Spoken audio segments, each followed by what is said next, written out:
Guys, good morning. Pagigising ko lang. So, day up natin to. Sunday ngayon. So, naisip ko ay, ano oras na ba? 8:54 na dito sa Dubai. Naisip ko, ayusin ko yung mga damit ko dito kasi sobrang kalat. Kasi syempre, dito sa Dubai, walang space. So, dito tayo sa taas. Loop type yung kwarto namin. So, sa taas ako.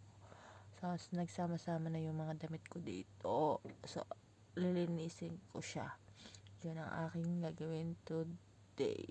Okay guys, panoorin nyo ito ha. Wait lang.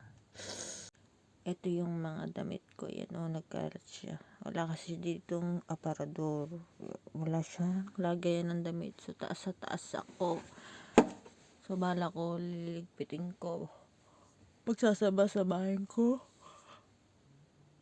Ako kasi, paggising ko sa umaga,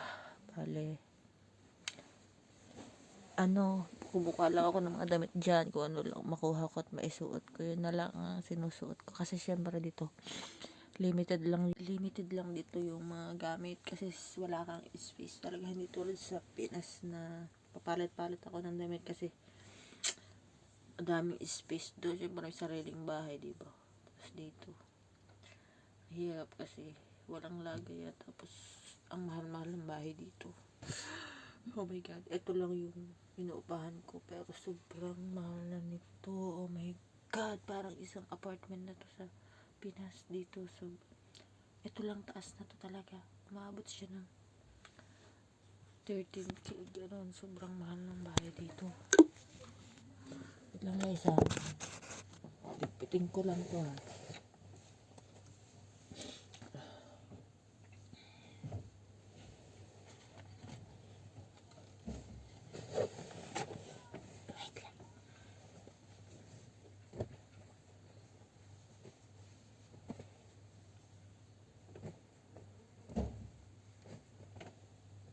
Sobrang haggard guys, sobrang lamig dito.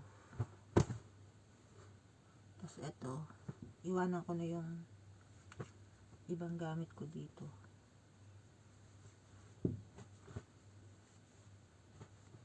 Yung iba kasi pinamigay ko na. Tapos yung iba kasi gamit ko dito, nakabigay lang din to, kasi hindi nga ako bumibili dito kasi sobrang hirap pag naglilipat. Sobrang dami, sobrang hirap ng buhay dito. Ito mga bigay lang. Kasi dati sa Bojo man ako nakatira. So, meron ako doon kabahay. Kasama sa bahay. Umuwi siya sa Pinas kasi yung mother niya may cancer daw. So, nag-uukay siya dito. Binigyan niya ako ng mga damit dito. Hindi ako malimit kung bibili dito kasi nga wala mapapaglagyan. Hindi tulad nga sa Pinas, diba?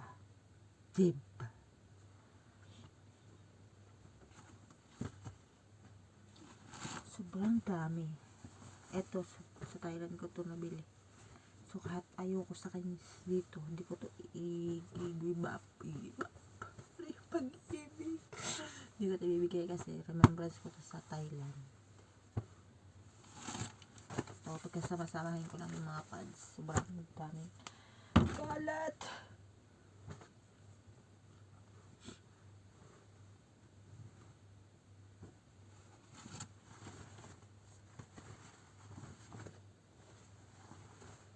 Kumagahan na ba kayo?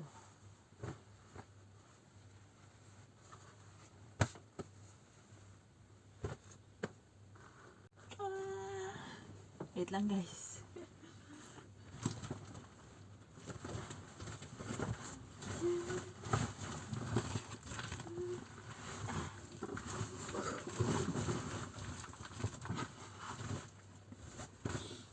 Lalagay ko siya sa isang shopping bag para hindi siya nagkalat dito.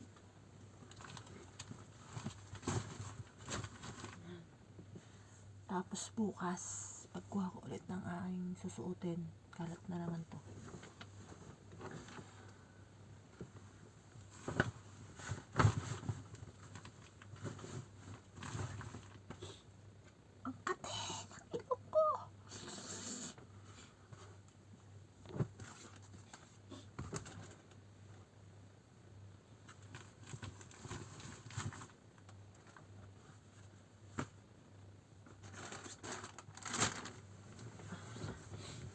pa dito.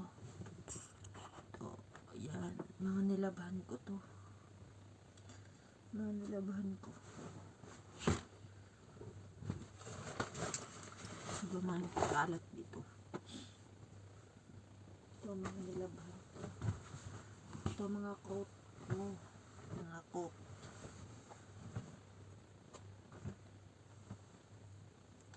Wala kasi sampayan dito.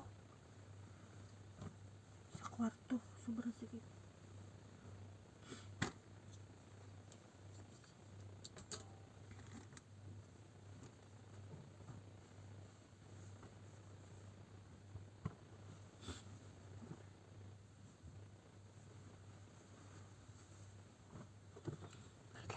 So guys, nais ko na yung gamit ko. Yun lang. Pinatas ko lang siya dyan. Kasi alam ko, bukas makalat na naman to. Kayo ba guys? Kumain na ba kayo? Breakfast na ba kayo? Bali, nagluto pala yung kasama ko ng tilapia. Prito. So, yun na lang breakfast natin. Tiyatamad pa akong kumain. Tanggalin ko lang itong mga buhok dito. Dito guys sa Dubai, sabi nila, nagugutom na ako. Mura daw yung bilihin dito para sa Pinas. Pero naisip ko, mura ba talaga? Kasi isipin nyo, yung 100 dirham dito, i-convert nyo sa pera sa Pinas, 1.6 na siya. Diba? Tapos pag binili mo siya sa Pinas, yung 1.6, dami na bang mabibili? Kasi yung 1 dirham dito, 16 pesos na yon. Tapos isipin nyo yung tubig na ganyang kaano, 1 dirham yung 16 pesos. Basta, pag kinonvert nyo talaga yung perang dirham sa pera sa Pinas, isipin nyo talaga, mahal-mahal na. Pero pag sila dito, namumurahan sila dito sa bilihin. Pero sabi nga nila, wag daw i-convert. Ganun. Meron na akong tape ng Pinas Cargo. Kasi umorder ako ng box. Nalagyan ko siya. Ayun siya. Nalagyan ko siya ng laman.